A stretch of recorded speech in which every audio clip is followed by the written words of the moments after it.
All right, ladies and gentlemen, first and foremost, welcome back to the channel. My name is Kyle, and I have been building 6- and 7-figure profit a year e-commerce brands, both in the dropshipping space and in the D2C inventory-based e-commerce space for the last 7 years. And it's funny, I say that with emphasis as if I'm not still a complete baby in the space and relative to the people that I learned from that have been in the space for multiple decades, but that's a different story. I feel like I have some credibility, having done tens of millions of dollars in online revenue, spent tens of millions on ads, etc., to share some of the high-level frameworks and strategies that we use in order to, again, repeatedly scale 6- and 7-figure a year profit e-commerce businesses, specifically with the dropshipping model, right? This isn't gonna be a 10, 20-hour long video talking about how to set up a header and a footer and all the little tiny nuance in between. This is going to be a video covering the high-level frameworks and strategies that you can't really find in other places on YouTube, that a lot of people are scared to share and that they don't really talk about and they don't pull back the curtains of. And that's exactly what I'm going to be doing in this video. This is the stuff that I go over with all of my coaching clients, with those that I work with, and it's the exact system that I use for my own stores and for my own brands, and that I have been using with some iterations and adaptations over time for the last 7+ years. All right, so without further ado, I got this pretty little mural board, since a lot of you guys seem to like that structure and following along with it visually based on what other people are doing in this space. So yeah, without further ado, let's dive right in. So there are 3 main phases that I have identified when it comes to building a dropshipping store, right? And really an e-commerce brand in general. And that's your product. And this consists of your product research, your product validation. You can also include maybe your product sourcing in here, right? Your logistics. Then there's what happens before you advertise. Now, whether you do paid advertising or organic marketing, it doesn't really matter. You still have to prepare these things, fundamentally, these assets for a product before you can go out and actually launch it, right? And so pre-advertising consists of your website, your ad creatives mostly, and a few other things that we'll get into. And then lastly, you have your advertising, okay? I am only going to talk about Facebook ads because that is where 80% of our advertising budget and time allocation goes towards. We have had some success with organic marketing, but that's usually something we add as a complementary marketing channel and a sales funnel to Facebook ads, right? But Facebook ads is still king for us, and we don't mind having a majority of our spend allocated there because it gets us the best, most scalable, most consistent returns, even though they're a pain in the ass from a compliance perspective with their random bans and stuff like that. It is still king, right? And I'll talk about some of that stuff as well as we go through the advertising section. But fundamentally, to have a successful e-commerce business, especially a dropshipping store, you can't skip any of these phases. They're the most important thing.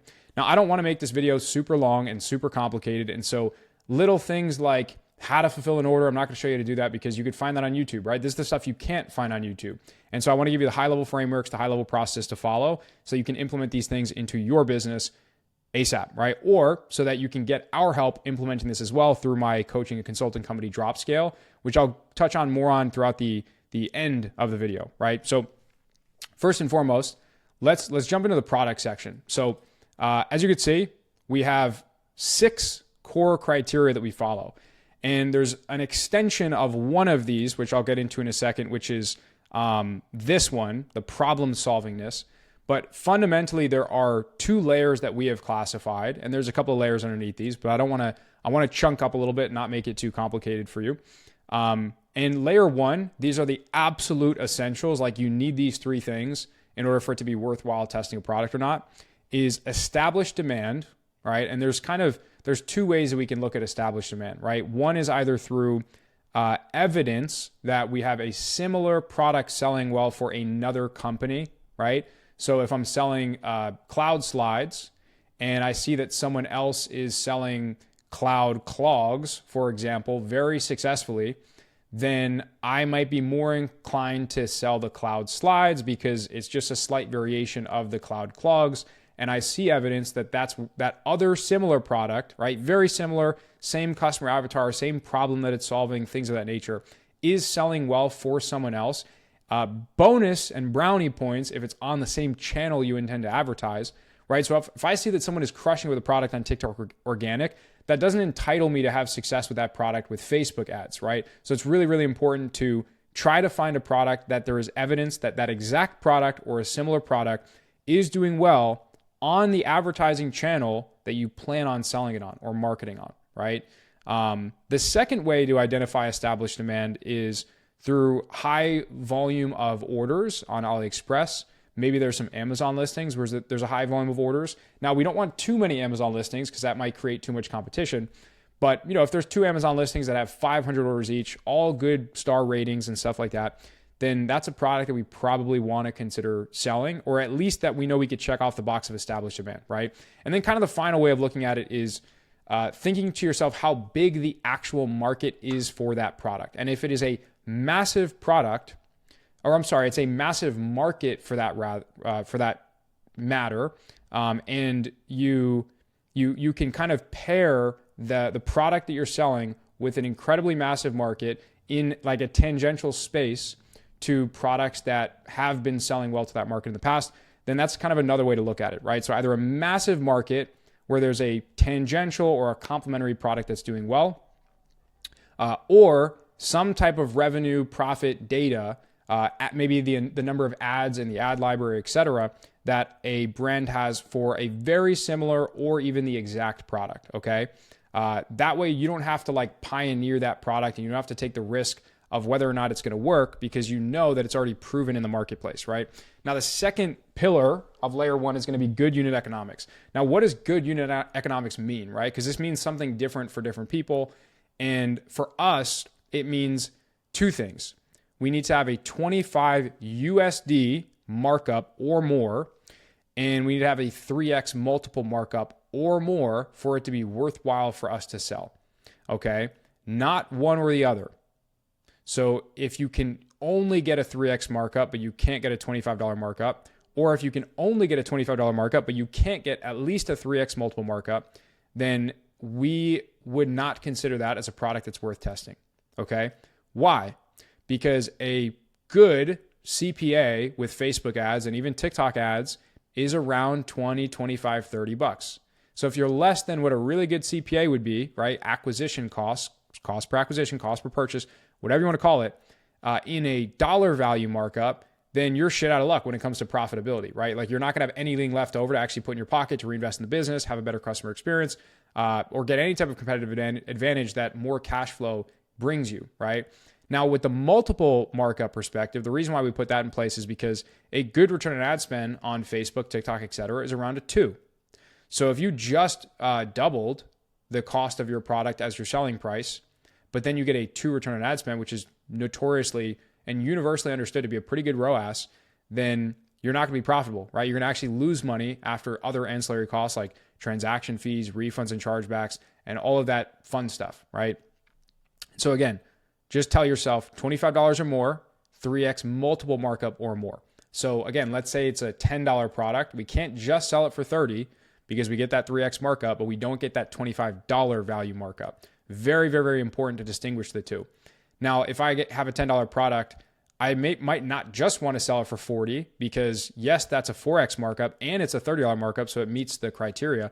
But I might even want to go one step further and charge $50 or $60 or $70 if the perceived value of that product is higher than $40, right?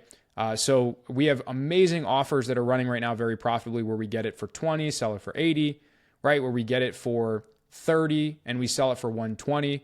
And so there's no rules when it comes to pricing, but in general, you just kind of want to look at what the other guys are doing and either price it a little higher or a little bit lower, depending on the unique offer that you're creating. Now, that being said, you don't necessarily have to price it according to what other people in the market are pricing it at, right? That's why you have guys like Gucci who are selling $600 for shoes and whatever that brand is with a goose on it, right? They're selling shoes for $600, $700. And then you have, you can go to any like local Target or a Walmart and you can get crappy shoes for like 30 or 40 bucks. When the costs might not be that different for those brands, but the selling prices are very, very different, right? So Walmart is not looking at Gucci and using that to model after for their pricing. And likewise, Gucci isn't looking at Walmart, right? And so you should take, the looking at competitors with a grain of salt. But if you're kind of in doubt and you're not sure what that product is willing to go for, do a little bit of digging, do a little research, and try to price on the higher end So again, you have enough profit and enough margin left over to reinvest into a superior and a premium user experience to get more content, things of that nature. The third pillar within layer one is accessible content, right? Now, what does this mean? If you scroll on TikTok, if you go to Facebook ad library, if you are even on AliExpress, and there is content that out the gate is available to you to pick and choose, piece together, mash up, and to advertise without having to get your own custom content, that is a absolute necessity in today's day and age, because to get custom content, it costs a lot of money, it takes a lot of time, and it is absolutely essential when you're getting ready to scale.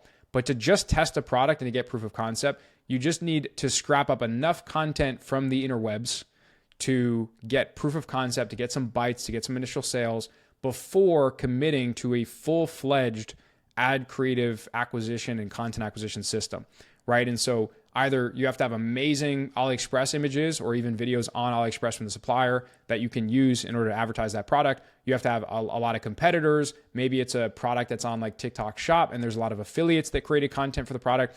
And we'll get into it more in like the ad creative section. But the key is you don't really want to rip anything one for one because of legal and compliance issues. But you can't use, for the most part, less than 3 seconds of consecutive footage from random clips out there on the internet, mashing it up in a way that creates a functional ad, kind of stitching together pieces of content that you find existing footage on the internet to kind of do it in a more compliant way where Facebook's not on your back. The creators you might use content from aren't on your back, other companies, etc. Not legal advice, just a framework that we have used ourselves and that we suggest that other people use as well, just to get that initial ball rolling, right? And then the second you have some momentum, then you want to put together our content acquisition system where we get generally anywhere between 20 to 30 to 40 to 50 ad creators per week that is all completely custom, that we own the rights to, in which we can start to dominate a specific industry and take over a specific space, right? And so again, we just want to make sure that there's enough content that we can kind of scrap together, do our own thing, mix and match to present the product in an attractive way to the marketplace to get a couple of bites, a couple of initial sales, etc. Now, the third pillar, and within our layer 2 criteria. So again, all products have to meet these 3 things. And we want most of the products we test to also meet these 3 pillars, right? First one is unique and not sold in stores. Now, this one should kind of be like an obvious. It should be a gimme, right? The harder it is for someone to buy that product somewhere else, in which they've never seen it at a local Target or a Walmart or a hardware store or a pet store, wherever. They've never seen it on Amazon before. They don't even have the option of going and buying on Amazon. There's not a whole lot of Google Shopping listings for it. Those are all things that make that product more unique and also in turn more desirable because it's harder for them to get it elsewhere.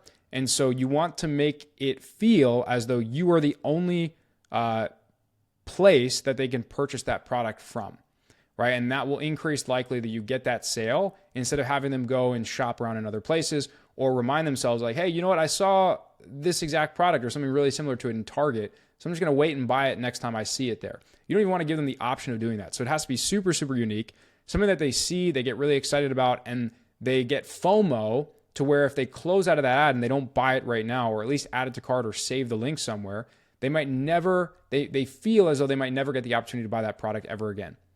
And if you don't have that feeling with the product that you're, thinking of selling, then it might not be worth selling, right? The second pillar within our layer 2 criteria is that we want it to solve a problem. Now, another way of looking at this is we want it to elicit some type of an emotional response and see if it ticks off any of our psychological triggers.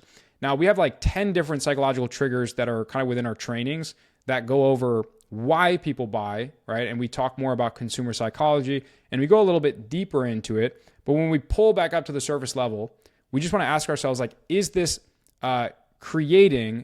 extracting an emotional response out of a customer when they see it? Or does it solve a very big problem that they're experiencing, or a small problem, depending on how you want to price, right? If it's a big problem, you could price more. If it's a small problem, you might not be able to mark up that product as much relative to what you get it for because the customer doesn't value that solution, right? And so a lot of people ask me like, well, what about like something like clothes? And the short answer is that a lot of products have these like indirect, they're indirect solutions, right, to a problem that someone has that you really have to think about. And so it either has to, again, solve a problem, has to serve a clear purpose, or it has to elicit an emotional response from the customer in a way that gets them, like, just gets their juices flowing, gets them really excited, get them to literally stop what they're doing, stop interacting with friends and family, stop scrolling mindlessly on TikTok and Facebook and Instagram, take out their credit card, buy something on a website they've never heard of, and that they are not sure whether they're going to even receive the product or not. And that's kind of dependent on how you do your branding and your web design and your customer testimonies and all that stuff. But like, when you think about it, it's a very magical thing to be able to sell a product to someone that really helps them, and in a way where they're convinced to buy it from a brand they've never heard of before, and they have no idea whether they're going to receive it or not, you know? And so you want to make sure that the product is really, really, really good, so they don't overthink the other things. Oh, I've never purchased from this brand before. I'm not sure if I can get this from somewhere else, etc. So, but again, if it's like a clothing item, if it's like a home decor product, you don't think that it solves a problem, but it might, right? A clothing item that is butt lifting leggings, right? That solves a problem of insecurity, right?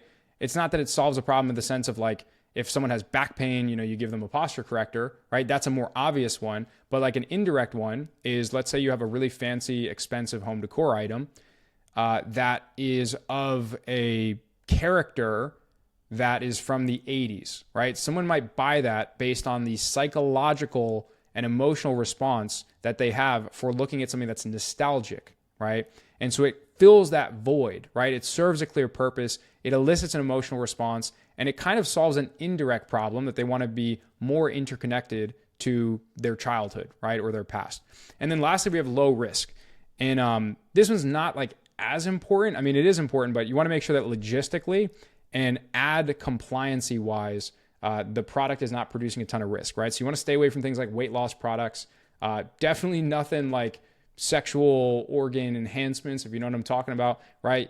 Even things like CBD gummies. Facebook doesn't like when you advertise those, even though I'm pretty sure it's technically, well, I know that it's legal, and I'm pretty sure it's also compliant, but yet it's still going to be very, very difficult to get ads like those approved. And so you don't even want to risk it in the first place, right? You want to sell products that they don't have any hidden surprises. You're not making any big, bold claims that you can't back up with evidence or studies or facts and things of that nature. And so again, from an ad compliancy perspective, you want to make sure it's low risk, but also logistically, you probably don't want to sell anything that's like super glass or fragile or ceramic. You also probably don't want to sell something that's like liquids that are claiming to, like, for example, like an acne serum, right? You're not sure unless you've been working with a supplier for years and you trust them.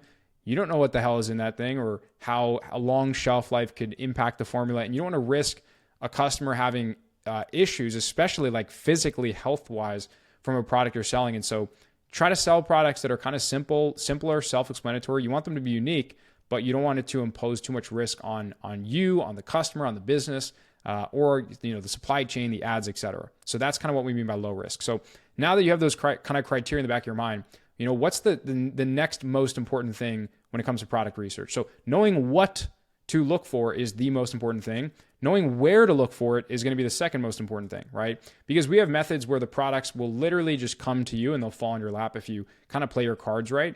But in general, like if you know how to fish, right, you know how to find a product, then you will be able to feed yourself for the rest of your life if you also know advertising and you also know how to create good offers, build good landing pages, provide good user experiences, have good, supply chain relationships, etc. And so a couple of research methods I'm not going to dive too much into because you can search other, videos on YouTube on how these methods kind of work. First one is Facebook ad library, right? So this is a completely free method, really fun, really easy to do. And you just type in keywords that are mostly associated with dropshipping companies, 50% off, free shipping, get yours. There's, you could do 30% off, 20% off, 25% off, and everything in between.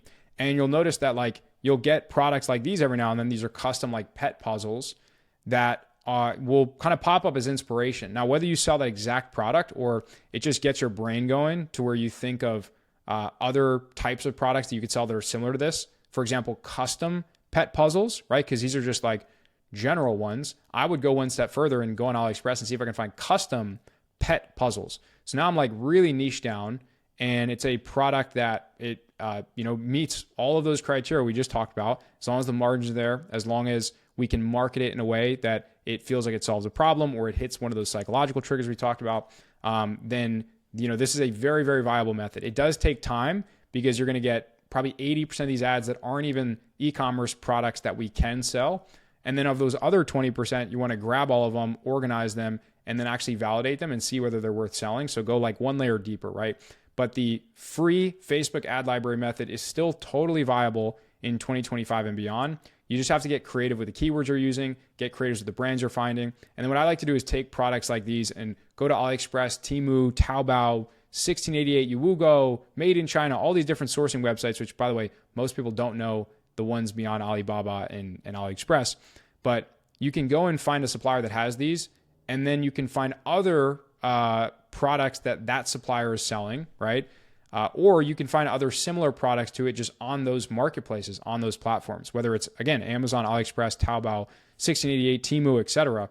And so, you click on that product, you scroll down on AliExpress to the similar or the suggested section, and it'll show you a bunch of products that are either in that niche or of a similar product. And so, again, you might not be inspired to sell that exact product, but if you know that there's people advertising it and it's in demand and it's selling well, then chances are other similar products to that are also going to do well. And if you want just less competition and you want a kind of a uniqueness and a competitive advantage from selling a product that less people are actively marketing, then you can use that thing that we call the rabbit hole method on AliExpress or any other platform, right? So you could also find brands that are selling multiple products or general stores.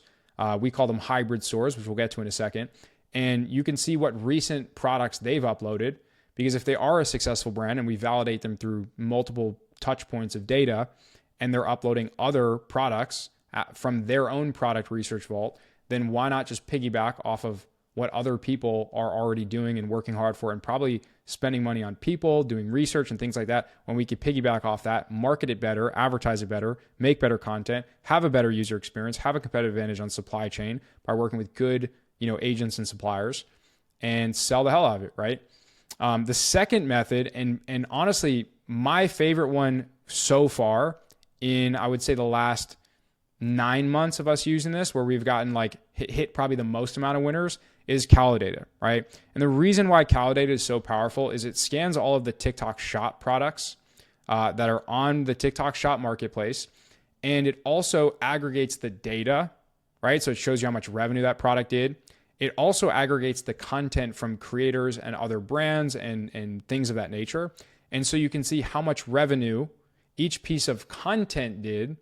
And it also collects all of the content that anyone has ever created for that product, posted on TikTok, and had the TikTok Shop link with it, right? Which is incredibly powerful, right? Because coming back up to our criteria, Calidata actually checks off 2 of these 3 boxes right away, right? We know there's established demand based on the evidence of revenue that is revealed for that product. And we know there's accessible content because we could see all the content that's produced for it in which the TikTok Shop feature was like added to that video.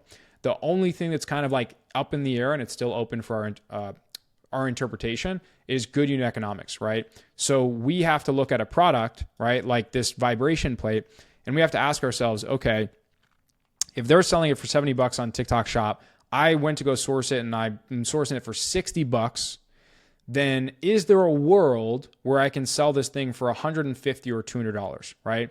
Because yes, we know that it's working, but we know that it's working at this $75 price point, and we're going to have to price it so much higher than that and advertise it in order to actually have some profit left over. Now, newsflash, we've actually ran a very similar product to this. We sold it at a higher price point, $150, $200, and it did do incredibly well. And so that's the tricky thing, is knowing like how much you can mark something up by, and if a product did well purely because of the price point it was being sold at, or because of the actual inherent characteristics of the product that make it so desirable to a customer, in which you could justify marking it up way more than what it's being sold on TikTok Shop, right? So I hope that makes sense for Calidata. Love it because, again, there's a lot of different features and ways that you can narrow this down. But, you could do revenue filters, you could do product categories, things of that nature. But the cool thing is it aggregates the content. You have evidence that of data, right? And it's amazing. Try it, give it a try. I think it's $50 a month, right? And it's totally worth it. It has saved so much time for me and many people that I've worked with on product research, which is, saving time is one thing. Finding better products is another thing. Doing some of the pre-validation for you, right? Like when you just are using a platform where you know that 2 of the 3 most important criteria are going to be checked off for you, then it also saves a lot of time on validation. It gives you a lot more confidence that the products you select are going to be pretty good, right? And then lastly, I had a little honorable mention here, which is like Winning Hunter. Now there's so many different tools. There's Find Niche, there's Big Spy, there's Facebook Ad Spy, there's Pippy Ads or Pippy Spy, PP Spy actually. I'm going to shout out Shop Hunter. Shop Hunter has been great for us recently because similar to Calidate, it shows you revenue and ad spend based metrics. So you can use numbers to quantify and to analyze how well a product is selling, which is really, really important. We value that a lot. There is Find Niche, if I haven't already said that. There's even some like OG tools, like AutoDS, for example. They have a product finding software within it. You can hire product researchers. There's so many different places. You could also just totally scroll on AliExpress, Temu, Alibaba, Taobao, all of these different platforms. You can use the TikTok organic method or a TikTok burner account or Instagram burner account or Facebook burner account where you interact with a bunch of dropshipping ads. You get retargeted with more of them. You save them. There's Chrome extensions now that will filter out ads. So there are so many different kind of tools and softwares that you can use in order to expedite the product research process. You don't need all of them, but I'd recommend trying more than one, seeing what works for you, and then sticking to like a set of criteria that you kind of hold yourself accountable to, that you abide by, and learn from like each test that you're actually putting out. But that's going to be pretty much it on the product research side. I like the ad spy type platforms because you can filter by the countries they're selling in, the platforms, the niches, whether it's video ads or image ads, whether they're scaling upwards, they're flatlining, they're on a downward trajectory. If it's a recent upload, right? And so tools like these are very, very powerful and can save you a lot of time on the product research front. But again, don't limit yourself to just one method. Like if I was just confined to having AliExpress as a tool, I would still be able to find winning products. It might be a little bit trickier, but knowing what to sell is more valuable than knowing where to go to find products. And like most 8-figure plus dropshippers will not disagree with me on that, right? So now that you kind of have the product validation triggers installed into your brain and you've offloaded any other garbage that anyone else told you was essential for product research, right? Like too much competition or this or that or whatever, because that's viable, but it's very difficult to quantify too much competition. It's a lot easier to quantify and to do a qualitative analysis on the other pillars that I shared. You're going to know where to find them. You're going to know what you're looking for now. And then it's going to be keeping track of and kind of organizing this process and having like a product testing and a product research cadence, right?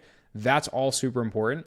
And so what we do for that is we have 2 things. One is we have a Google Sheet, and this Google Sheet is kind of our product research document. And this evolves all the time, but the kind of rough columns that we have set up here are, we have our checklist for if a product has the established demand, healthy margins, all that fun stuff we just talked about. We have a little score system from it that we have with a formula. And then we have an approval system, right?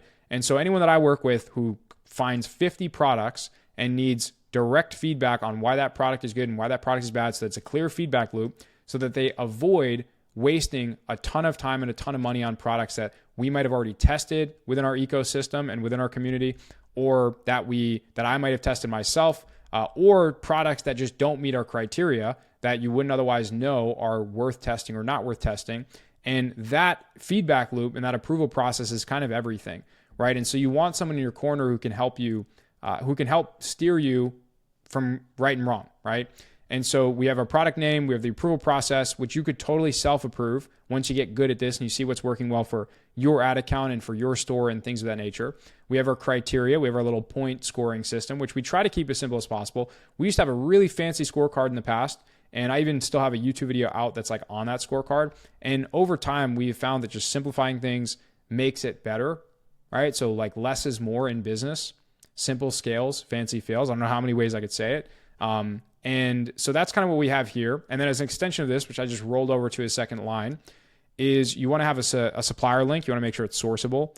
You want to have some context on other platforms like ad platforms, whether it's an organic video, a Calidata link, an ad, right? Whether it's a Facebook ad or it's an organic post, and then competitor URLs. So seeing their website, seeing what images they're using, if they have any cool GIFs, if they're using good copy, things of that nature.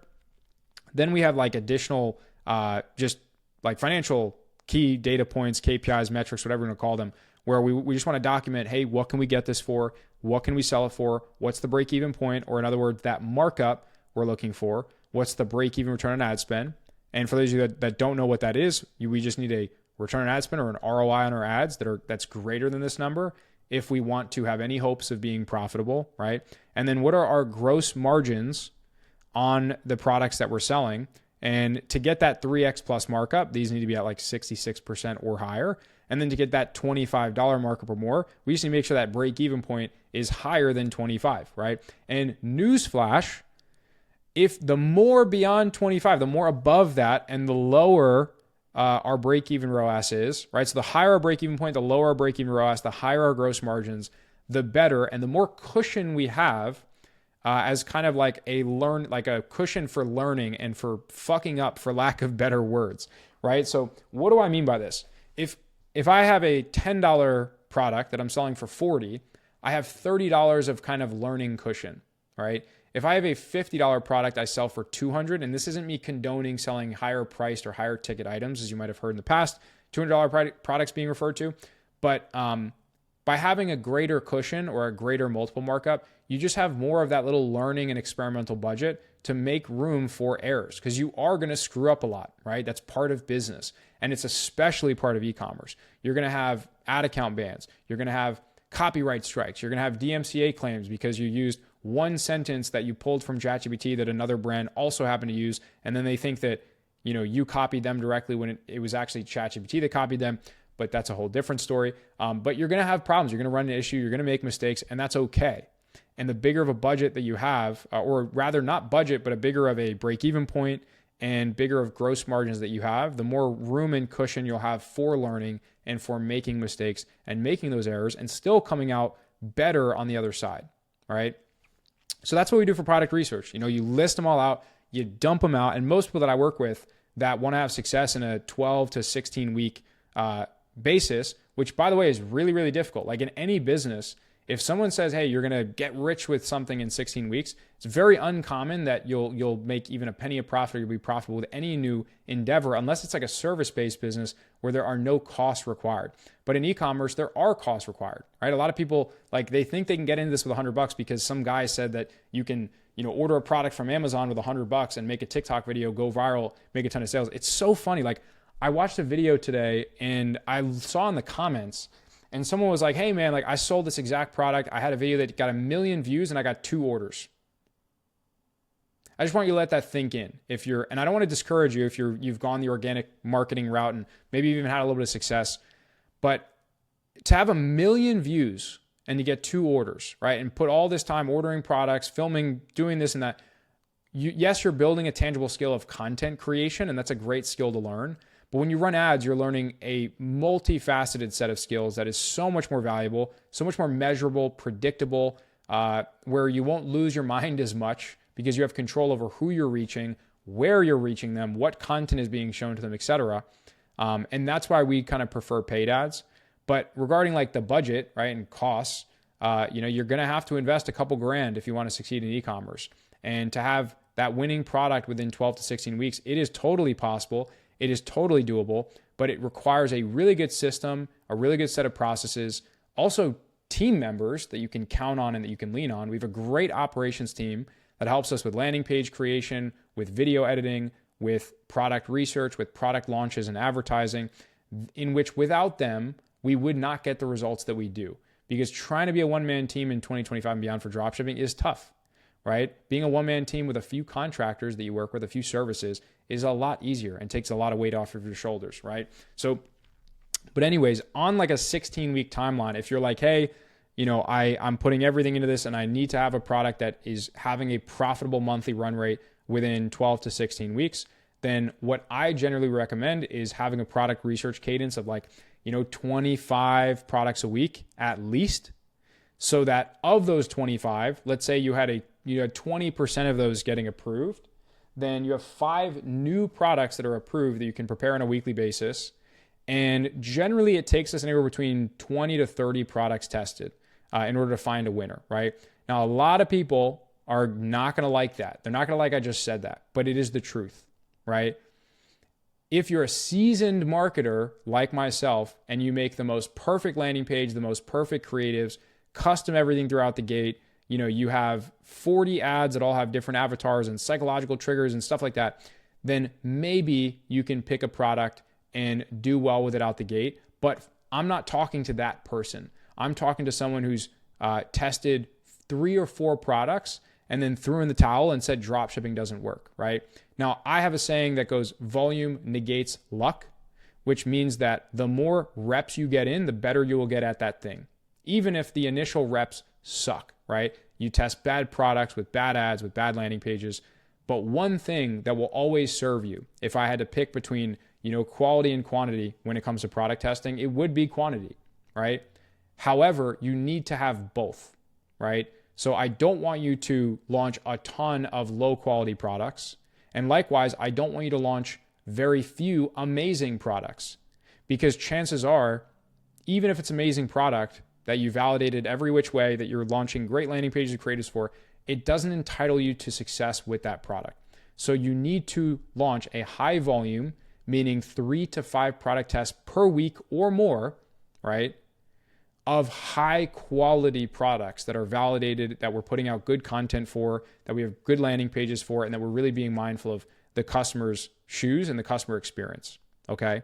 And so to get to that 20, 30 product test mark, if you're testing 3 products a week, right, that might take 10 weeks. If you're testing 5 products a week, that might only take you 4 weeks. If you're testing good products, you have a good feedback loop, you're doing a post-test analysis, which I'll talk about in a second. And so, but that is the value of the product research sheet, is it holds you accountable to putting it somewhere, to doing a little bit of kind of pre-validation, looking at things analytically and not emotionally, because that's a struggle that I see a lot of people dealing with when it comes to product research. And then having enough information to make a good decision as to whether or not it's worth running, right? Now, the second tool that we use is I call it the product launch workflow, okay? And the product launch workflow consists of a bunch of different things, but the main page is kind of this table where you have all the information you need fundamentally to launch that product with paid ads, right? So what do you need? You need to know what you're selling it for in order to actually create the product page at competitive pricing that we think is going to convert customers. And you need ad creatives, right? Whether you edit them yourself or whether someone else edits them. And so this just is the simplest way of showing that a product is either not ready to be tested and it needs additional work, it needs assets to be prepared. And then once you've actually completed the product page, completed the ad creatives, and you've marked that this is ready to go, you move into the ready section, right? When you actually go to advertise it, you launch it, you schedule it, you can move it into the testing section, right? After you've tested it and you've determined that it's not worth pursuing or it is worth scaling, then you conduct something called a post-test analysis. This is where most people get it wrong, right?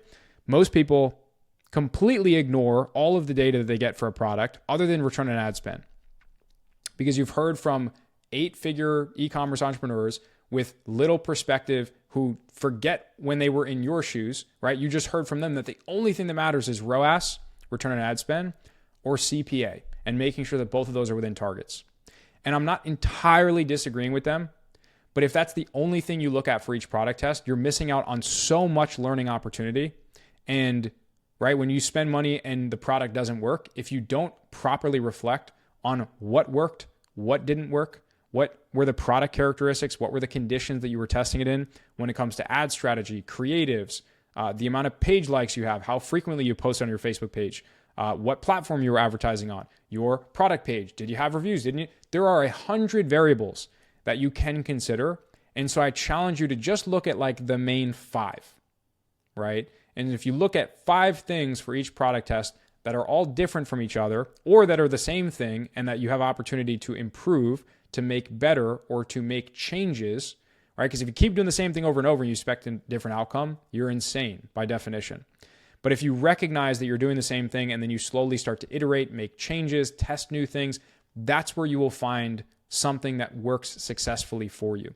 And again, too many people, they skip over that phase. And when they spend $100 on a product test and it doesn't work, they just wasted and they just lost $100. When you reflect on each test and you actually extract the important data, then you learn from it. And that $100 was an investment in your ad account data, in building up your page history, in building up your payment history with Facebook, in learning a specific customer avatar for the product that you were selling, in understanding what creatives not to run, in understanding how differently you should be pricing a product the next time around. And all of those things, right? If you actually invest in it in that way and you look at it from that lens and you learn from it, then it's just an investment in your furthered education. And it is not just a complete loss in which you're not going to have a positive ROI from it in the future. In fact, that'll be the greatest investment that you will have ever made if you properly analyze each test analytically, right? Not emotionally. Okay? So I really want to drive that home, because you need something to organize your product research and to do your validation where you don't mind getting a little messy. You have comments, you have notes, you're waiting on sourcing quotes from the supplier, and there's a bunch of stuff going on. But then once the best of those products that you approve and you want to bring over and actually get in action and get the motion going, that's where you put into this tool, right? The product launch workflow. And this is where you can add team members, you can add virtual assistants to help you move the product along to the testing process. And then once it's done, you move it into one of these buckets, which are traditionally hidden groups for us. And then you do that you do the post-test analysis before you determine, hey, was this a winner, was this a loser, et cetera, right? Now, I know some of these things might be a little confusing because you can't actually see into the template for the post-test analysis, or you can't see what an example of a functional product launch workflow might look like. But just know that every time you move a product into the loser bucket, you should be jumping for joy out of excitement, because it's one product closer to what many people would traditionally call a winning product, right? Being a product that is profitable within the first week and that is showing very scalable signs of life and signs of growth that for us can turn into a 6 or even a 7-figure per month winning product, right? So you should get excited every time you move a product in here, and you should just keep your head down until you're right around that like 20, 30 product test mark, right? Knowing that if you hit a winner before that, you should be very grateful and appreciative. And if it takes 40 or 50 products, so be it, right? There's things you're going to learn along the way. And maybe you screwed up on the first 20, 25 products that you tested in the selection of them because you didn't have someone in your corner telling you what's right from wrong. But that is okay, right? You could totally learn from trial and error. It just might cost a little more, take a little more time, delay your success process, etc. But that's how I did it. That's how many people do it, and that's totally okay.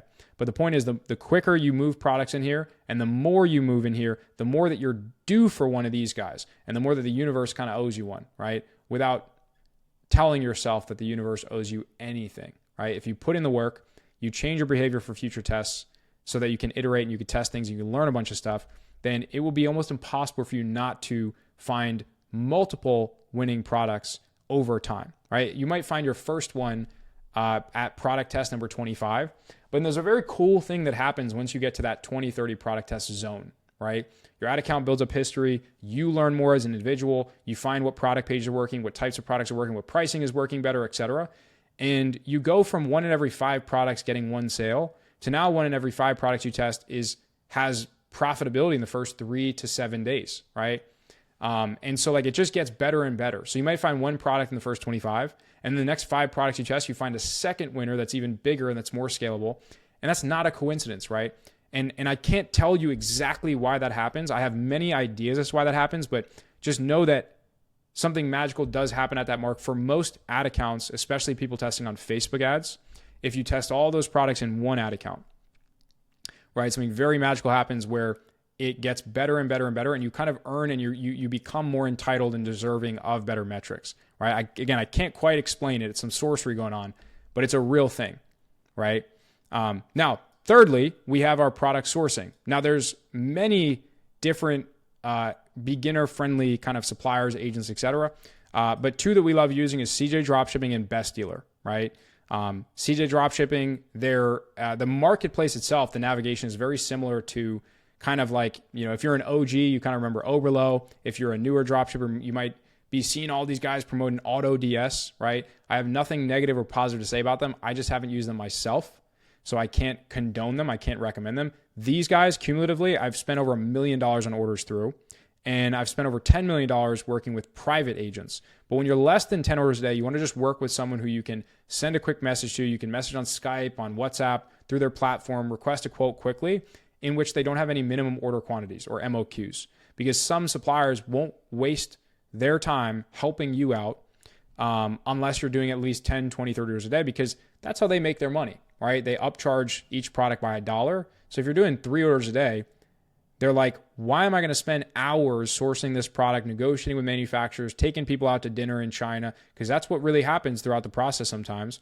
for $3 a day, right? It's not going to really wet their whistle. And so if you work with someone who's, their game is kind of volume, and especially if you work with someone who can connect you to them and that has a good reputation with them. So when I do a warm intro and I hand someone off that I'm working with to them, they're like, oh, this guy's coming from Kyle, or this girl's coming from Kyle. And we know that we've done a lot of orders with Kyle and that his strategies work. And so we're going to give them a little bit more of a concierge white glove experience, right? Now, the only problem with a lot of kind of agents and things that people will refer you on YouTube is that people will only do it in order to get a commission from them, right? Some like, fuck it. I am going to name drop someone, Zendrop. I can't tell you how many people promote Zendrop and how many horror stories I've heard with people working with them, right? And I personally have had a bad experience. So like, I wouldn't recommend it just based on my experience and based on other people that I've worked with. But like, just, keep in mind that when people promote things, there could be paid promotions involved. There could be commissions that are very lucrative to them, even if the service isn't top tier.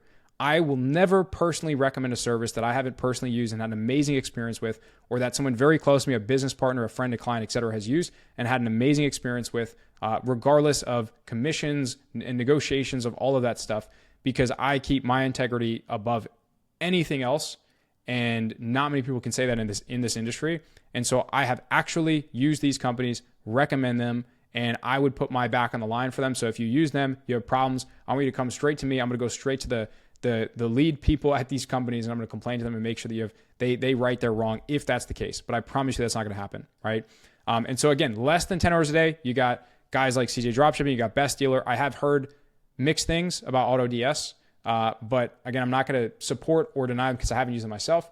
But if AutoDS works for you, use AutoDS, right? There's a lot of different agents that you can use. There's BBC Dropshipping. We got CJ Dropshipping. We got Best Dealer. We have, we also have like a couple of private agents that will drop the MOQ if you get a warm intro from someone who actually knows what they're doing and who's fulfilled a lot of orders through them. But yeah, once you're above 10 orders a day, that's when you want to talk to someone like me and just say, hey, Kyle, you've probably worked with a couple of different agents that are good for X type of product niche. Do you have anyone you can introduce me to that you've had a good experience with, right? Because there's going to be no better person to work with or agent than someone someone who's had a good experience with, who's giving you kind of a warm connection and a warm referral to. Because I've been introduced to many great suppliers through people that I trust and who have done business with them. And I've also had a couple of people I've worked with, and agents specifically, that sucked. And you know what? Those were the real weird ones I saw in like random Discord groups. And I just had like their WhatsApp number, and I didn't really do any research into the company or anyone else that was working with them. And so I don't want you to make the same mistakes as me. That being said, some agents, you will have that random WhatsApp number or Skype number on a Discord group chat or a Telegram group chat that, and they're great.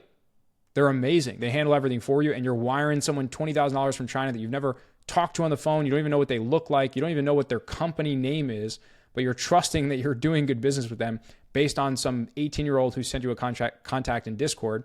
Not to say that dropshipping is age discriminatory, but it's funny how that works. And sometimes those will be some of the best people you work with, as long as you're being introduced to them by someone who's trustworthy contact. Okay, so I hope that makes sense on the product side. I'm just checking where I'm at on time. So let's pop over to our pre-advertising page. I'm gonna try to speed things along a little bit. So On the website side, right? Because fundamentally you need a website and you need ad creatives. On the website side, we have two examples here. We have Glowmisk and we have Nomisk. That wasn't my intention to have them rhyme or be similar in any way, but this is where most of the people that I work with and most of our stores initially look like, and also what some people do and what some people kind of show and teach on like YouTube. But I'm actually just going to pull this up on a secondary browser and just kind of show you what this looks like, right? So we have our headline banner. We have a simple logo that has a name that is not niche or product limited.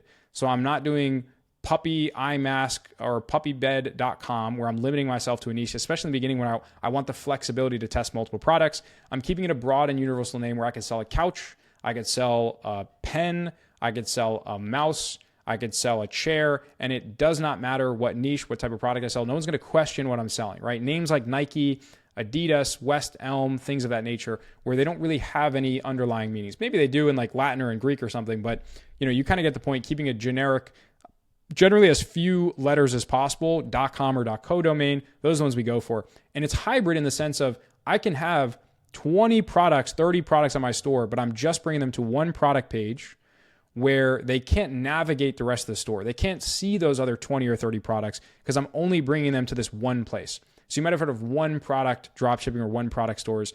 You can essentially get the conversion rate of a one product store, but have the flexibility of testing multiple products like a general store without compromising the name, right? Or the access to these other random products that might turn customers away, right? So traditionally a general store, trendygadgets.com, you bring people to a product page where they can go shop and they can see 20 other products that are being sold that have nothing to do with the main product that they're on, and they get distracted and they leave and they don't buy anything, right? Now, a one product store, it's great because they stay in one place. There's only one thing they can buy. But if that product doesn't work, you got to rebrand your entire website, new logo, new domain, new color scheme, all of these things, new page name, like all of this complexity you just don't want to deal with. And so we want to meet somewhere in the middle where we can test as many products as we want and not lose brand trust and still have a good user experience and make it feel as though that's the only product they can buy from our website, right? So we have our nice little offers section. We have our little pre-benefits, pretty high pricing relative to what you could source this for. You probably source for like $20. So they have that 4X markup. They have that $60 value markup. They have these branded images, which you can literally just take something like this from AliExpress and you can bring it on Canva and make a couple of, little like brandable images like this, where, it's literally the same product. They're just showing the other side and they have a slightly different packaging around it. It doesn't even say Glowmisk on the bottle. It says a totally different brand name, right? So you don't have to get to, well, here it says Glowmisk. So they actually made a mistake because here it says Glowmisk and then over here it doesn't. But like, you guys get the point. It doesn't have to be perfect, but this would be an example of a good, acceptable dropshipping product page that showcases the product with premium product images, with a good, unique product name, with good GIFs, right? Good content overall, because again, people are visual buyers. This can be a little bit risky when it comes to compliancy, but that's a whole different story. And a couple customer reviews, right? Nothing crazy, nothing too fancy, nothing too complicated. This is going to convert totally fine, okay? Now, what happens when you have your hybrid store, you land on a winning product, and you want to expand your product line, you want to scale it up, you want to do a little bit CRO, conversion optimization? That's when you can build out a site that looks more like this, right? So this is Nomisk, and they have a bunch of different female-based products, right? So if I click on shop, then I can see that they have, they got supplements, they got different physical products. Like this is an example of a great product page, really nice branding. So again, what does this name mean? I don't know, but I'm not going to question it, whether it's on the product packaging, whether it is on the actual product itself, white labeled, that's what this is called, etc. I'm not going to question it because it's not out of place, right? It's not like it's saying baseballshop.com and then selling a women's like bloating or period device. That wouldn't make any sense, right? And so they have a unique name that makes it harder for them to look up this name on Amazon or on Google and try to find a competitor listing that's selling it cheaper, right? It has some kind of pre-benefits that are close to the price point, right? I'd probably list these out in less text, more bullet fashion.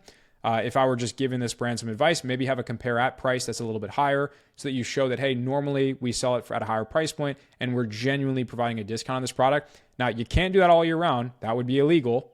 That would be FTC non-compliant, right? You can't say that just have this indefinite discount that never goes away. And so they might just be in a season where they're not discounting it. And then when they actually do, they slash the price down to $79 for a short period of time. That's also fine, right? Especially when you know the value of the product and you're not concerned about having any type of like gimmicky sales, right? Like this is a brand that's clean, it's classy, they're confident what they're offering, et cetera. Now they have a complementary product, right? This cross sell. They have more benefits here, right? Arrives in 1 to 5 days. So you know that it's a legit company, right? The only difference between this and a dropshipping store is that, if you drop ship from the United States, you can still get 1 to 5 day shipping. In fact, even from China, you can get 4 to 8 day shipping, right? So you wait a couple more days and the customer still has a great experience. Maybe they even save some money because you source it cheaper, you mark it up less, but that's a whole different conversation. So they have their complementary product here as an upsell or as a cross sell rather, which is great. They have awesome product images, right? And you might be like, Kyle, I don't have 10 grand to invest in custom content and models like this. Well, newsflash, you only do this after you have your winning product that makes you 50 grand, 40 grand in profit, right? And that could be in 30 days, right? Not saying it will for you, not making any promises, but we have many winning products that do more than 30, 40, 50K in profit in the first 30 days of scaling them up, right? Going from 0 to 10K a day in revenue, 0 to 2.5K a day in profit. And so, you stack up even 10 of those days, right? In the last 10 days of the month, that's 25K in profit. And so the key is you take a good chunk of that and you reinvest into a custom content acquisition system to get good images, good videos, some of which images can look just like this, right? Where each of these photos might only actually cost like a couple $100, right? And that might sound like a lot right now with where you're currently at. But to spend $3,000 to get 10 amazing product images like this, so that you go from, you spend $3,000 to make an additional $30,000 next month, that is a pretty good ROI if you ask me, right? They have more visuals here showing that this thing actually works and people are happy.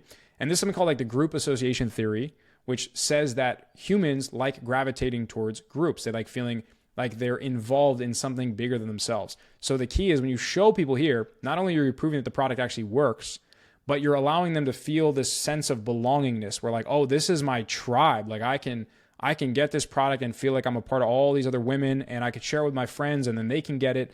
And that, the concept of referrals and stuff like that's a whole different story that we could talk about another time, but they have a nice GIF here. They have a couple of visual and text-based sections just to drive home how good it looks and how comfortable these women feel using it. They got some more social proof, more reviews, and then they tie it up with this FAQ section down here, which I love because you have to understand that customers are going to have a ton of different questions. And the whole point of a landing page, and even sometimes a creative and reviews, is to answer the questions that these customers have in their head as they're scrolling the landing page, right? So someone's going to say, oh, how long is the battery life, right? Boom, they have it right here. They're going to say, oh, can I use this on other areas of my body, right? They don't have that here, but maybe that's something, will it fit me, right? Great things. Even if these are like obvious things that you have somewhere up here, what I have found is that customers need to be reminded more than they need to be taught, right? And that's a saying that I got from Alex Ramosi, and it couldn't be more true, right? Is that when you drive someone in from an ad, they might immediately forget why they're there in the first place, right? And so you need to show them that they are there because of, yes, that thing that happened in the ad, we're going to reiterate it to you here, right? You have problems that we called you out in the ad. We're going to call out that problem right here, even in the product name, right? And that gets people to roll over into paying customers rather than, trying to say, hey, do you have these issues? And then send them to a product page where we don't even talk about those issues that originally caught their attention in the ad, right? So congruency, alignment and messaging, those things are very, very, very important, right? And not a lot of people have that, right? So this is what I would consider the dropshipping 1.0 style, right? Shrine theme. You could use Dawn, right? You could use Day Beautify. You can use, there's so many different themes that you can use that the theme is not the most important thing. Shrine is totally fine. If you want to pay a couple $100 for it, if you want a free theme, you could do that too, right? We have stores that are ripping on free themes. And if you want to go 2.0, right? You want to rebrand, you want to give the site a little bit of a facelift. You want to expand your product line to be complementary into a niche that you found a lot of passion behind and that you're finding a lot of profitability in, that you're starting to understand their problems. Then kind of step 2 is expanding that product line and really branding the experience in a way that distinguishes you from other stores that look like this, right? Because this is better than what most people are doing, but this will put you light years ahead where no one will even question that, you're drop shipping or that someone else has the opportunity to sell that same product. And keep in mind, this exact product is on Alibaba for like 10, 20 bucks, right? So they have created an environment where their customers feel safe buying from them. And there's a real tangible exchange of value because they are getting the product to them faster. They are making them aware of this solution that exists. And that justifies being able to increase that product price, right? People are like, oh, do you not feel that dropshipping was unethical? Absolutely not, right? Absolutely not. It is one of the most ethical businesses you can be in if you're selling good products, because someone who doesn't know that that heat therapy can solve their headache is staying awake at night, and they are having debilitating migraines going into work, and they don't know that this solution exists. And even if it already does exist, they don't know about it. So just the fact that you're making it aware to them that it exists and you're solving this massive problem that they have, that they might spend thousands of dollars going on all these doctors' visits and have, and seeing neurological doctors and things of that nature. And I've been there because I had a phase where I had tons of these weird headaches and I had no idea why I got them, where they came from. And literally the only thing that actually helped me was temperature therapy, right? Like cold plunges and obviously a couple of other things, maybe dietary shifts, type of water I was consuming, whatever. But not to get too personal, but like that's why I have a very strong passion for how ethical dropshipping actually is, because you're giving people opportunities to buy products that can genuinely help make their lives better, help solve a big problem they're experiencing, help serve a purpose, help them make, look better with their friends, whatever that looks like. And that's real tangible value.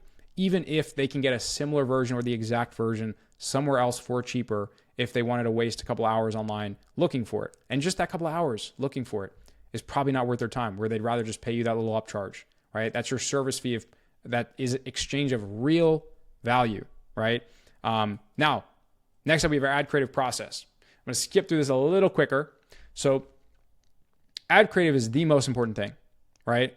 And nowadays you need to really think through the structure of your ad and the framework that you use. And you also need to have a source of very high quality raw content that is intentional in the way that you're sourcing it, right? And so our ad creative process combines customer avatar research, so who you are selling to.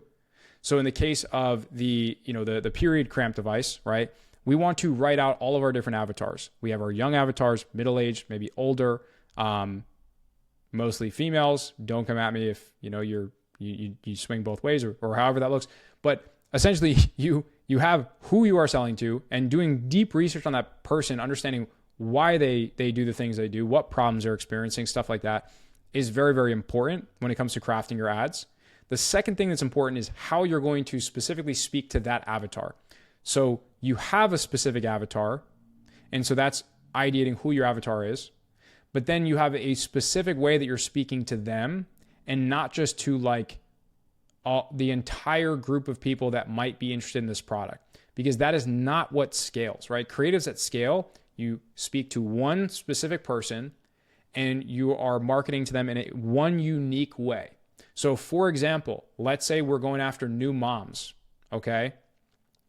And I have a breast milk pumper electronic device thingy majigger that helps them when they're kind of busy, right?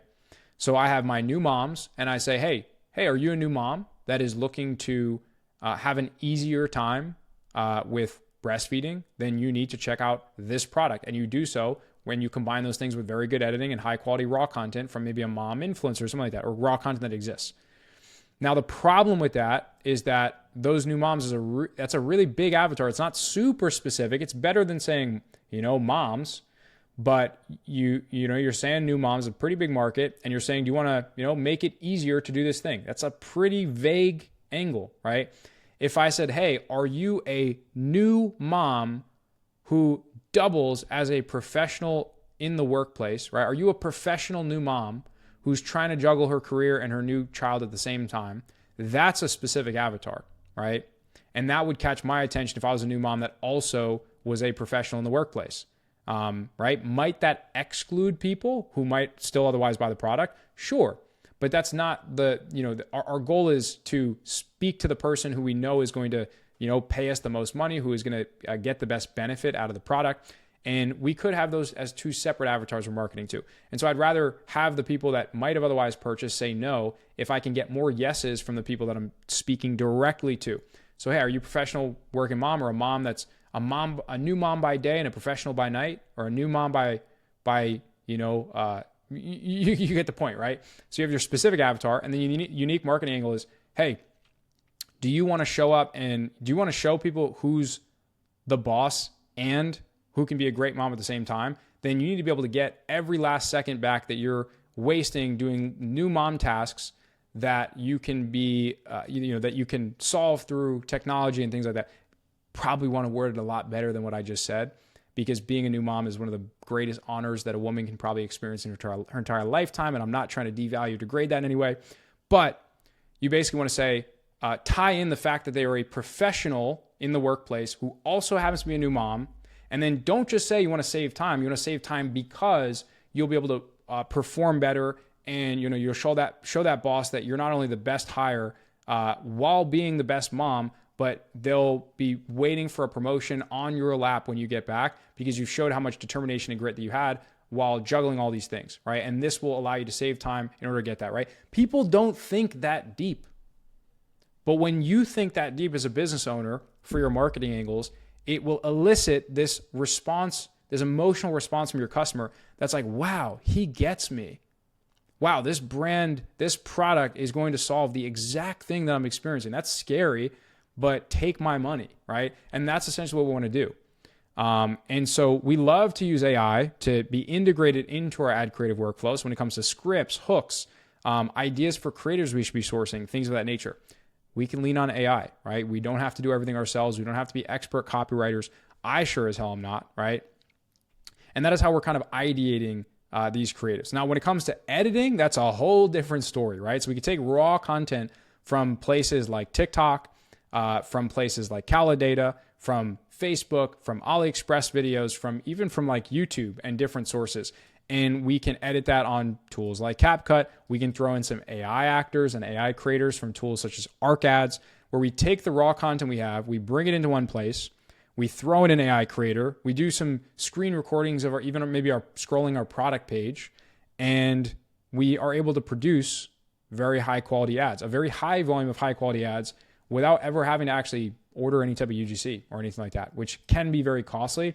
But it's very, very worth it. The moment you have proof of concept with the product and you're confident you're going to scale it and you want to reinvest into that custom content system, it is so worth it. And I'll touch across that more in the kind of the scaling with paid ads section, because newsflash, paid ads is no longer about strategy. It is about the quality of the content that you're producing, right? So let's move on to, because I am not a master editor, so I'm not going to tell you exactly how to edit it. I'm not going to go through editing a video with you. There's plenty of videos online on how to use CapCut, things like that. But I'm not going to advise you to do something I don't do myself. And you know what I do? I hire editors. I have a great team of video editors that I can say, here's a product, here's an AliExpress link. I don't care where you get the content from, et cetera. I mean, I don't want you to be stealing it from all these different brands and especially companies. If you're taking bits and pieces from different creators that are like on Calidata, no harm, no foul. I'm just using it to test the product, to experiment around a little bit, see what works, see what doesn't, and then immediately pivot into my own custom content and obviously sell products as ethically as possible without the reliance of using content from other companies or other creators, right? It's a very, very important thing, is that transitional process. You're just using it to kickstart and to get initial proof of concept. And so I do not edit my own videos, so I couldn't even tell you how to change all these different settings. And again, I'm not going to recommend that you do something that I don't. And so if you're on a budget, you could try all those things. You can learn from other places. If you're not, then you find a good editor. You go to Upwork, you go to onlinejobs.ph, you go to Fiverr, you hit me up and I can connect you with our editors. You can even use, this is not going to be any type of paid promotion, sponsorship, whatever, but there's a lot of great tools that you can use. Bands off ads, right? You got launch ads. You got my boy Noah Brewer, and he's got viral ecom ads with a Z. Shout out Noah and viral ecom ads. They have been great. And the only downside is that there is going to be some arbitrage, right? Because guys like you and I own those companies. They hire editors that are a little bit cheaper, and there's a little bit of an arbitrage, right? Do I think it's a bad thing? Absolutely not, right? You're paying a premium because they've spent years hiring and training this team and creating that value exchange they've been able to. Just like as dropshippers, we upcharge the products that we get, right? So I don't see anything wrong with that. But you could start there to get that initial creative until you find someone who's a little bit cheaper that you can kind of bring in-house to make your creatives on a more cost affordable basis, right? Because if you use a service like that long-term all the time, it's going to add up and it's going to end up costing you a lot more than just hiring someone in-house.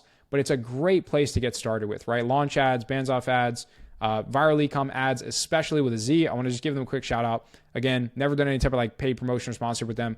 I'm just very, very close with Noah, and those guys are the epitome of what it means to do e-commerce and to do dropshipping the right way, to do it ethically, to help other people out the right way, and to also run a really good service-based business too with what they've done on the video side. I'm a little bit jealous, but they've done a great job there, and they've always provided good services to people that I've connected with them, and good service with the videos that I've ordered from them, etc.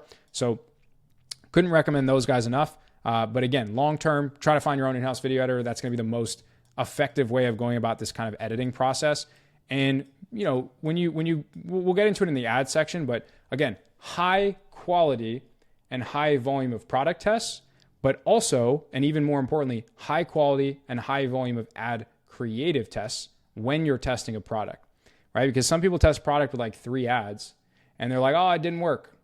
It's like, well, is it the product or is it the fact that you tested 3 ads and you half-assed it like 99% of people that fail with dropshipping? Or were you like that 1% who launched 12, 15, 20 high intentional, high quality creatives in a good ad structure and environment with a really good landing page, being mindful of the customer avatar and experience that you're, providing to them? In which case you can have one of those 12, 15 ads that stands out that allows you to scale that product to 6, 7 figures. Where if you didn't test that one creative, you would be going and crying and complaining that it's not a winning product, right? As my good friend Samir says, there is no such thing as winning products, just winning creatives. Now, I don't fully agree with that. I don't disagree with it, right? You need a great product in order to create a good pipeline of creatives. But I filmed a short today, ironically, and a buddy of mine, not Alex Fedotov, although shout out to him, he's a beast. Alex Djordjevic, if I'm pronouncing that correctly, who owns a pet ring company, like a custom dog jewelry brand. He said something with me that was very powerful that stuck with me. And it was, he doesn't see running an e-commerce brand as running a physical products brand. He said, I own a media company and I just monetize through my product. Just like Mr. Beast monetizes his audience through his chocolate brand, right? The chocolate brand would be nothing without the content, right? And it's the same thing with your e-commerce brand. That product would be nothing without the content, right? But there needs to be a good ecosystem where the content and the product, they fuel each other, right?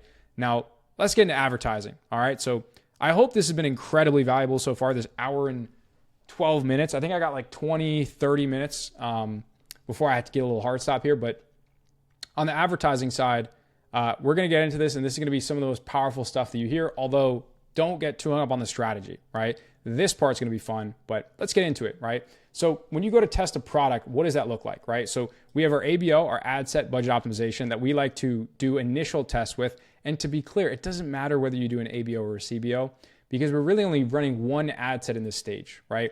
We're setting a budget of 2 times our break-even point, right? So remember that metric break-even point we were talking about earlier? Let's say we get a product for $100 and we're selling it for $300, right? That means we have a $200 break-even point in the middle. Now, I'll give you a more conservative example. Let's say we get a product for $20 and we're selling it for $60, right? We have a $40 break-even point. That means we want to take that $40 break-even point, multiply it by 2, and that is our testing budget for our ABO, right? So we put an $80 budget right here into our, our budget, right? I think this is actually like a CBO when we're setting. No, I think this is Advantage Plus placement. So this is for an ABO. New accounts are actually forcing you to do a CBO if you're just doing one ad set, right? So if you see that little ad set budget is like blurred off and you can't select it, it's because you only have one ad set. So whether you do a CBO or an ABO, the budget distribution would be the exact same. It all is just going to the same ad set, and then it's being distributed at the ad level, right? So this is like the hierarchy of how Facebook ads work. If you don't know how it works, there's plenty of YouTube videos on how it works. Check that out before coming back to this. But we're pretty much doing Advantage Plus everything these days, right? Advantage Plus budgets, Advantage Plus placements, Advantage Plus audience, right? Where we're just giving Facebook the freedom to reach whoever they think is going to best resonate with our product. And newsflash, they have billions, if not trillions of data points from different brands, different customers, things of that nature, from over 2 billion users, right? And so why would we try to guess who's interested in our product when they already know that? From like 100, 200 impressions, from $2 spent, $1 spent, before a penny is spent, they already kind of know what ad is going to work well, what product is going to work well, what customer is going to best resonate with the product, et cetera. So why would we try to go against that if they know what's best, right? Now, sometimes we might still test some interest. We might do some audience stacks. And sometimes in some accounts, it even works better than broad initially.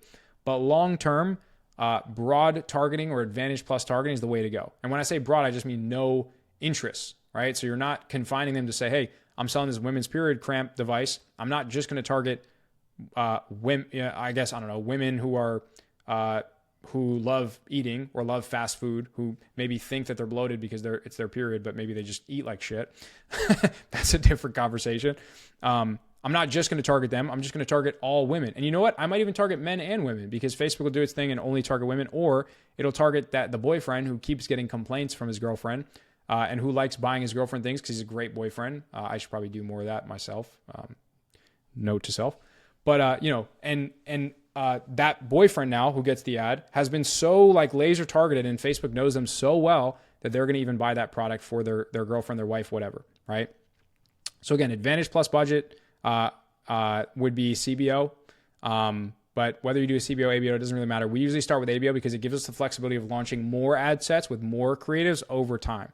Now, we have one ad set, again, broad targeting. We usually will do either the top 5 countries, or we'll do a list of maybe 20 to 25 countries that are kind of like ePacket, or that's formerly what they were called. Wow, I'm really aging myself in this dropshipping game, which I guess is a good thing, because you guys know how long I've been doing this, and I've never grifted, and I'm not a crypto day trader anymore or anything like that.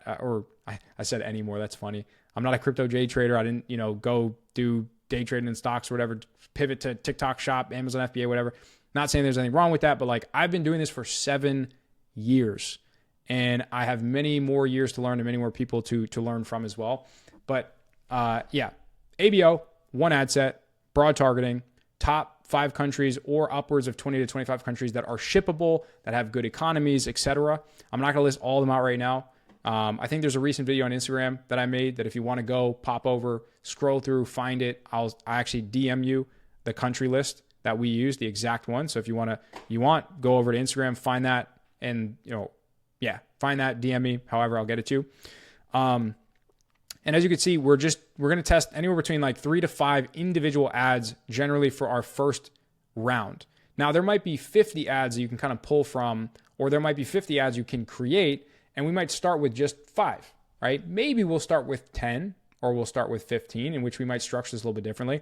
But if we pick the absolute best 5 and we get even somewhat decent metrics, then we can launch another ad set inside of the ABO at also 2 times the break-even point as budget, and try to kind of replicate what was working here and have a little bit of improvement, right? And we can do that with 1 new ad set, 2 new ad sets, 3 new ad sets. It doesn't really matter.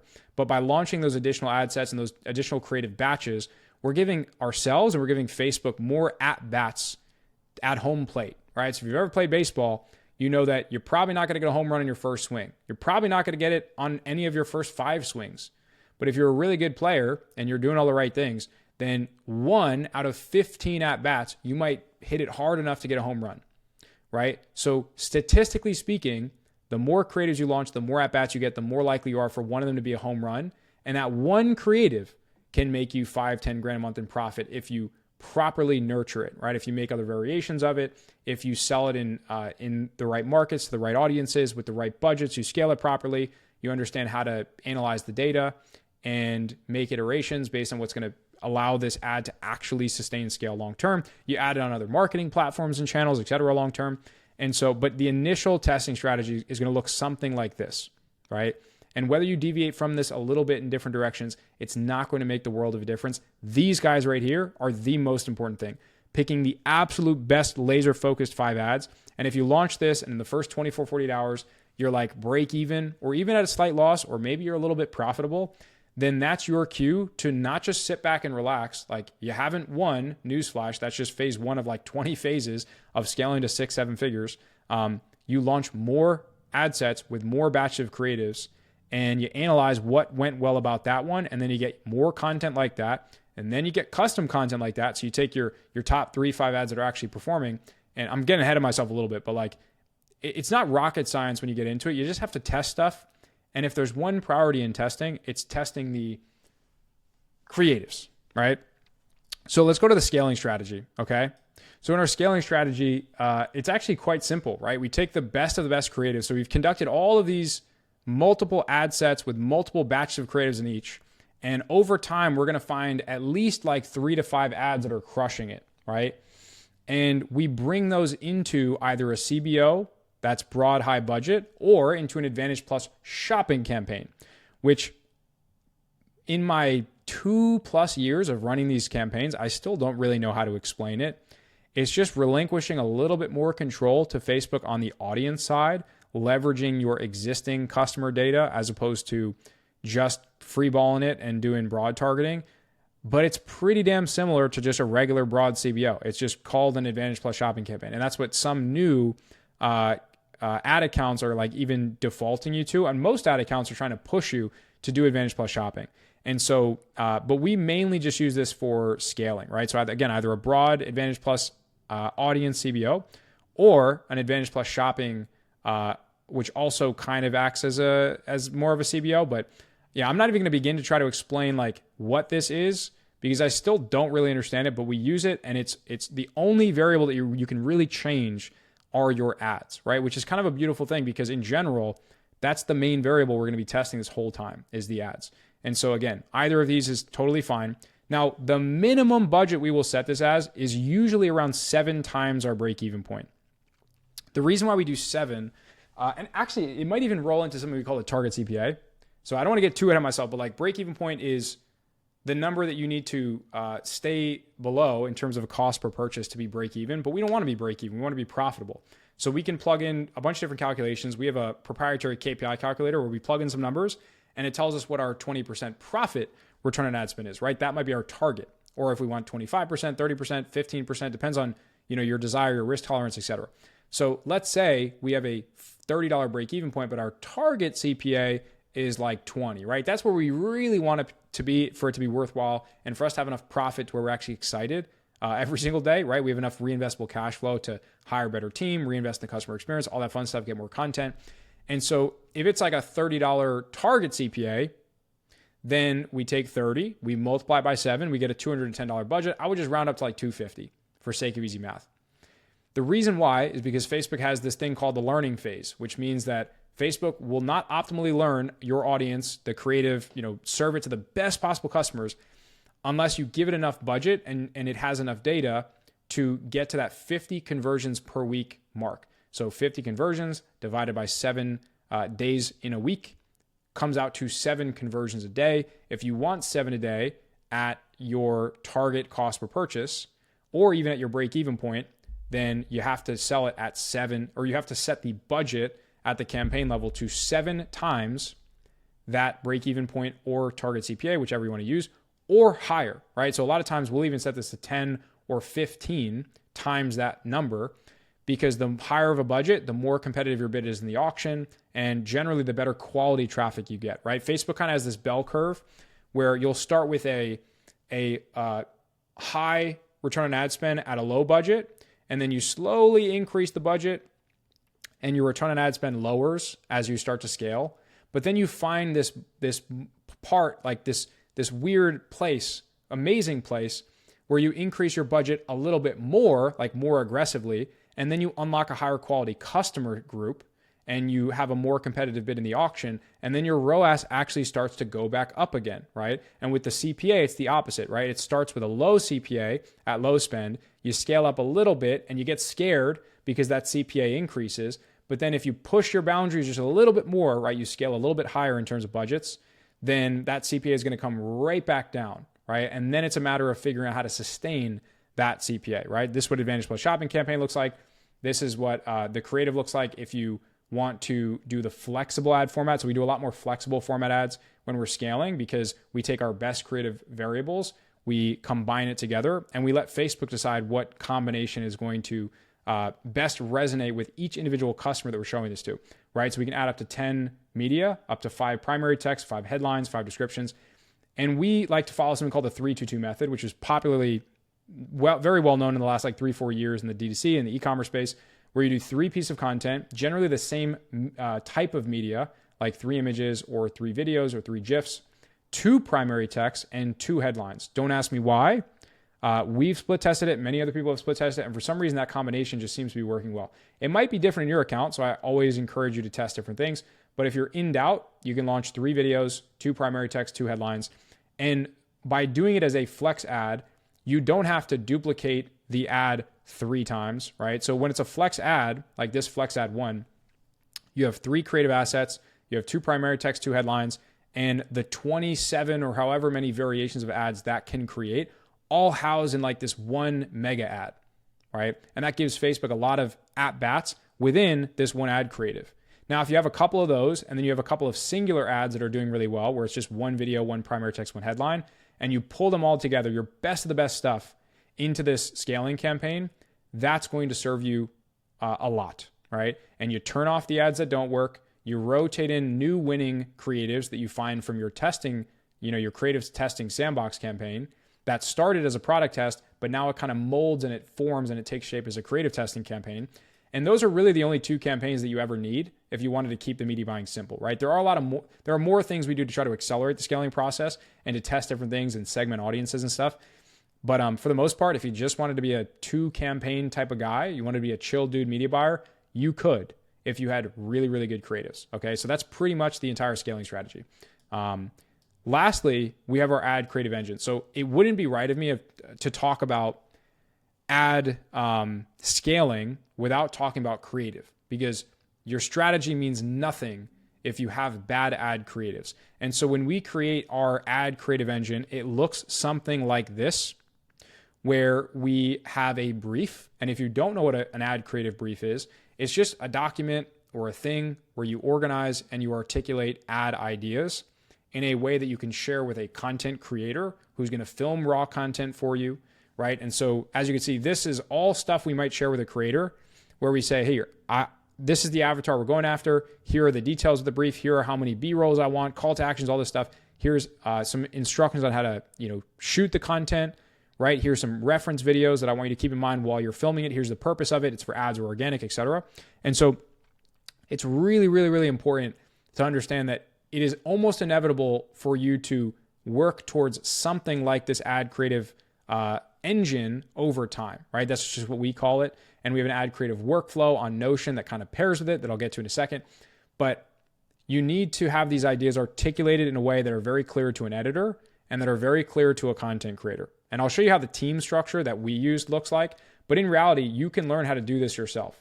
And it does take time. It does take work. Welcome to business. But we have one section that's information for the creator, the editors, etc. And then another section that shares scripts, visual references, creator notes, editor notes, etc. Maybe a description of the concept, B-roll and image shots, things like that we can get from that creator in order to gather all this raw content and to make hundreds of variations of ads from one brief, right? Usually our objective is only to create maybe 6 to 9 to 12 ads per brief. And I won't go too into it, but that's our objective for a brief. But we have a lot of raw content that can be reused in which we can make an infinite amount of future ad variations using AI voiceovers, AI creators, mashing together different B-roll, and things of that nature to get as much longevity out of that content as possible, right? So raw content is more valuable than going to Billo or going to Influee or even going to viral ecom ads and getting a one-off UGC video where they script it, they edit it, they do all that stuff, but you just got one video for $150, $200, which is not a bad deal in the beginning, right? If that's what you need to do because you don't know how to do all this stuff, then that's fine. You pay $100, $150 for a custom video. But again, if we have a hit rate of 1 in 10 ads, we need to spend $1,300 to find one winning creative. That's a lot of money, right? Whereas with this, we can spend $300 to get enough raw content to produce 30 ads, right? And there's cost and team and all these other things, but that's our goal, is to get as much raw content as possible, because we're not just looking for standalone final videos that when we test edited don't work and then we can't reuse anything. We want the raw content so we can reuse it as much as possible. And then we have this intuitive naming convention kind of calculator thing, sheet, whatever you want to call it, that I have to give credit to the partner of my former marketing agency to, because he's an Excel wizard or a Google Sheets wizard. And we came up with this naming convention so it's really easy to organize all the products that or all the creatives rather that we're sourcing. And then all of the, all the names, and then we launch in the ads manager. We have the status, we have the creator we used, if there are any, the creative angle, the creative style, the concept, variation, all this fun stuff. Now, I'm not going to get into it because this in and of itself is something that has taken me 4 years to figure out. And so I'm not going to talk about the nuance, but you just need a place to organize it all so that you have this process, right? And I didn't even share our workflow, which I like to use on Notion. I have a whole video that covers one of our older versions of how that workflow works and how that's structured and what team members are involved in that process. But the important thing to know is that you need a lot of content, and the best way to do it is with a team that looks like this, right? You are the founder. You have a creative strategist that comes with the briefs. And if you can't afford one, guess what? You're the creative strategist. You have a creator manager that is the one who's finding content creators that are compatible with the product and your brand. You have a video editor who is going to be editing all the raw content that you source from those creators that are filming content in alignment with the brief that the creative strategist is creating. And then you might have a junior media buyer or a virtual assistant who's helping you with the launching of the ad creatives so you can focus on high-level management and kind of other areas of the business that like you want to be more responsible for, right? So that is, it was my little rushed version of the ad scaling side and the testing side and our ad creative engine, but so much more content on the way, kind of touching on all of these things in a lot more depth. And it is so important that you understand all of these things in a lot more depth than what I just covered, but you actually try it and you use these tactics and these strategies and you get your own feedback loop, right? You get data from the marketplace on if some of these things that you're doing are working, if some of these things aren't. But this is the entirety of the high level overview of kind of our DropSkale, scaling system. And it is completely yours, completely for free. All that I ask in return is that you leave a little love on this video, you engage with it, leave a little comment.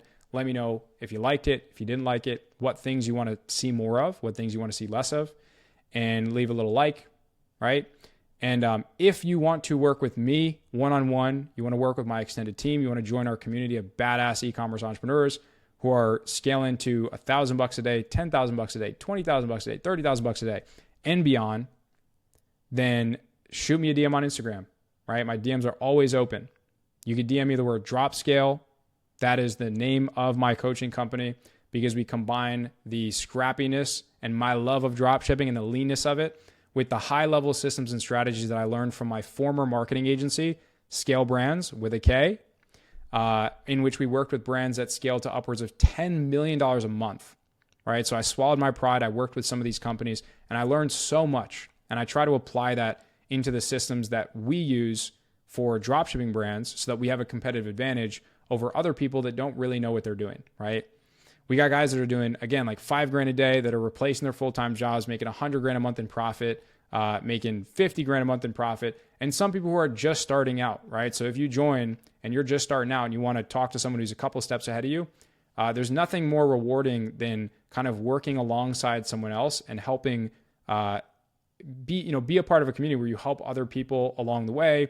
You help people that are coming up behind you. You learn from people who are ahead of you, and we get to kind of share that wealth. And there's really a multiplicative effect when it comes to learning with multiple people, right? If everyone learns one new thing, we've 10, 20, 30, 40x our speed of learning, which is why I'm incredibly appreciative of those that I work with because it helps me learn faster and it saves me a lot of time and money from having to make similar mistakes than what a lot of people inevitably make and what even I still make to this day. And so if you're interested in getting help implementing this playbook and this framework into your very own dropshipping business, just send me the word DropSkale over on Instagram or follow along with whatever instructions are in the description of this video and let me help you. Let me take care of you. Let me help you finally build this breakthrough business that you've been stuck trying to do probably for the last couple of years and you can't figure out on your own because it's tough. It's not easy. People will make this out to be really easy. It's not. You got to spend hours a day. You got to hire the right people. You got to go through the learning curve of making sure you're working with the right team. And you can lean on my team if you want to outsource a lot of these processes, but you can also learn the skills to actually do this and succeed with it on your own, right? Without the need of really any fancy, complicated systems, strategies, etc. So yeah, follow along with the link in the description if you are interested in joining our inner circle, or if you're interested in being coached by me one-on-one and working with my team. And other than that, I just hope you show a little love on this video, and I hope you actually take some of these things and put it into practice, right? I didn't film this video as theory. I made it so that you can actually execute these things and fix some of the bottlenecks that you're currently experiencing in your business, or fill in some of the leaks within your leaky bucket right now so that you can make this work. That is all that I want for you in 2025 and beyond. Right? I hope you can look back on this video 6 months from now, hit your first $10,000 a month in profit, and say that, confidently say, I wouldn't have done this without watching that. And by the way, all this stuff is credit towards not just me, but so many people that I've learned from, so many people that I work with. I learn new things every single day from the people that I work with, and I'm incredibly appreciative of that. And, I've learned so much from the things that I've done, and the failures, and all of the lessons that I've learned. And so again, I just want you to take this, put it into practice, give me your feedback. Let me know what you thought on it. Let me know what things you're trying, what things you're not trying. And I hope to see you in the next video, because I'm going to be making more of these. You're not going to get rid of me. I'm going to keep trying to push these videos out, because I wish I had someone like me when I got started. And so I want to give you the opportunity of accelerating your path by, leaning on all the mistakes that I made so that you don't have to make them yourself. That's pretty much it. I hope you have a great rest of your 2025, and I hope to talk to you soon. Peace.